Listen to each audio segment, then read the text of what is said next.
Greetings, citizens of the world. President Trump and First Lady Melania Trump recently spoke in front of military families and soldiers in the wake of Hurricane Harvey and Hurricane Irma. They took the opportunity to praise them for all their hard work during this tragedy. In a rare occurrence, the First Lady got up to speak, and what she said enlightened the crowd.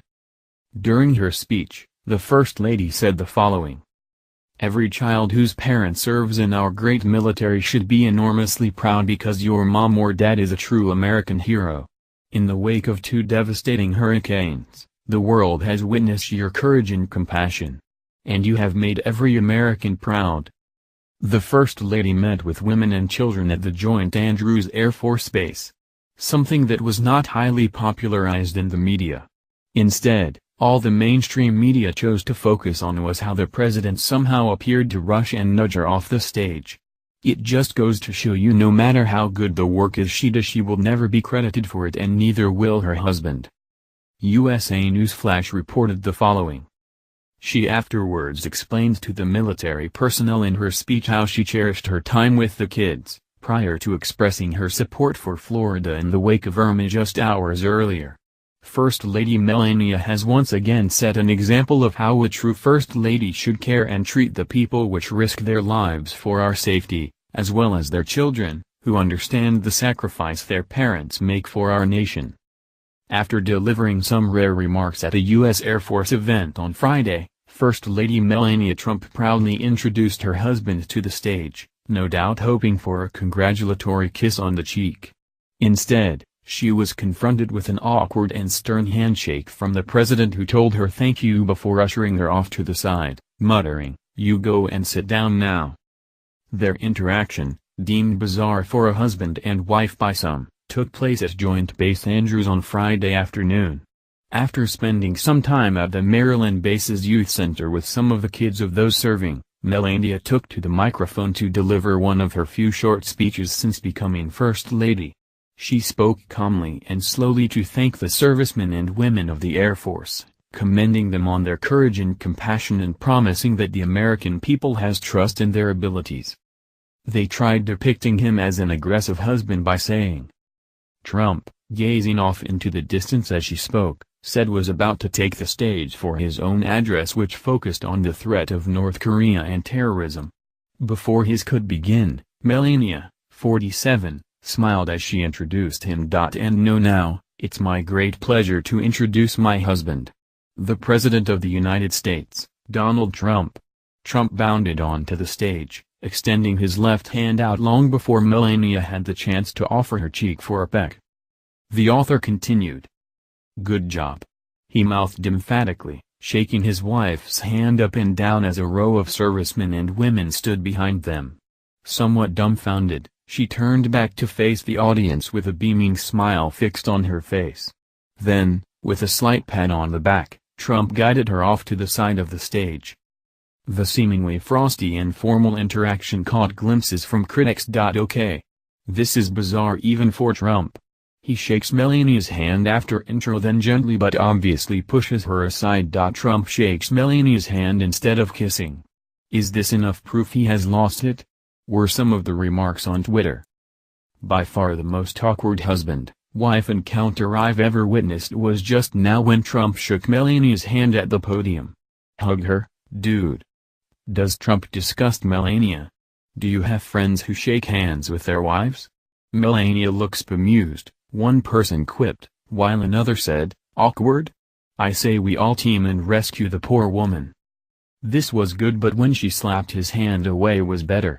Note, she doesn't reach up to kiss/hug him either, another commentator said. After giving his own speech, the president flew to Bedminster, New Jersey, on board Air Force One with Ivanka, Jared Kushner and their 3 children. He brought some staff along, namely White House Communications Director Hope Hicks and National Security Advisor Dinah Powell, but Melania stayed at 1600 Pennsylvania Avenue. She will remain there for the weekend with their 11-year-old son Barron. Friday's interaction was not the pair's first awkward on-display encounter. The funny thing about all the liberals melting down over Trump's handling of this situation is, even the left-wing rag, Politico, ran a glowing piece about how much Melania Trump loves her husband, and that she's is one of his closest confidants who looks out for his well-being. President Trump and Melania are aware of how they are depicted by MSM, usually negatively. There's a reason President Trump handled the situation like he did.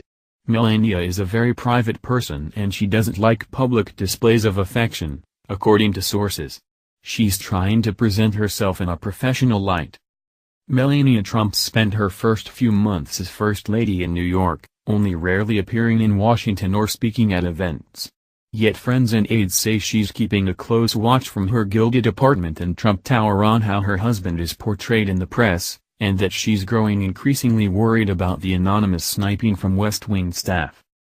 Like President Donald Trump, these people said, Melania Trump is an avid consumer of cable news. She often tracks the news of the day and will alert her husband to stories she thinks make him look bad.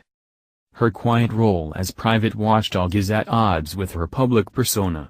Melania Trump has been seen as generally aloof and removed from her husband's political operations since he announced his campaign in 2015, but as his administration has been consumed by infighting and outside investigations, she's grown increasingly vocal about the perceived shortcomings of staff surrounding the president. Melania loves the president unconditionally, definitely. She really cares about the president, she feels a kind of protection, said her longtime friend and former modeling agent Paolo Zampoli, who introduced the couple in 1998. The main concern to the president and the First Lady is that these leaks are unacceptable. Aides and friends of the president describe Melania Trump as one of several people he calls at night to hear how the dysfunction in his White House is playing out beyond the Beltway, including billionaire businessman Carl Icahn, Rupert Murdoch and Newsmax CEO Chris Ruddy. She's very private and she's very smart. Anyone who thinks she's a mannequin doesn't get it, said longtime Trump associate Roger Stone. She has excellent instincts into who is trying to exploit their influence with him. Like Donald Trump, perception is key to Melania Trump. She visibly nudged the president to put his hand on his heart during the national anthem at the White House Easter egg roll in April. Mrs. Trump is being diligent and thoughtful, with a focus on quality and tradition, when it comes to her important role of First Lady, both behind the scenes and in public, said Stephanie Grisham, Melania Trump's communications director. She is staying true to herself, and she believes the American people deserve nothing less. On the campaign trail, Melania Trump made her preferences known and would tell aides when she thought stories or issues could be handled better. She weighed in on controversy when former campaign manager Corey Lewandowski was accused of roughly handling a reporter. Former campaign aides say Trump took her opinion into account. She would consult with us, she would send me things. She was concerned when there was this ridiculous reaction to some of Trump's statements, said former campaign advisor Sam Nunberg. Trump would say to us, Melania said this, well, Melania told me that. Her decision to stay in New York, where 11-year-old Barron Trump is finishing the school year, has prompted widespread intrigue, but her allies are quick to point out that even Michelle Obama briefly considered delaying her move to Washington while their daughters finished school in Chicago after President Barack Obama was elected. When are people just going to leave her alone and let her be? Melania has defended and been loyal to her family since the very beginning, yet the mainstream liberal media constantly wants to depict her as in an abusive and unwanted marriage. She has been an amazing First Lady, which is obvious in her work with veterans, military personnel, and their family. Yet she is never given any credit for her accomplishments, or they are brushed to the side. Share this if you love First Lady Melania Trump.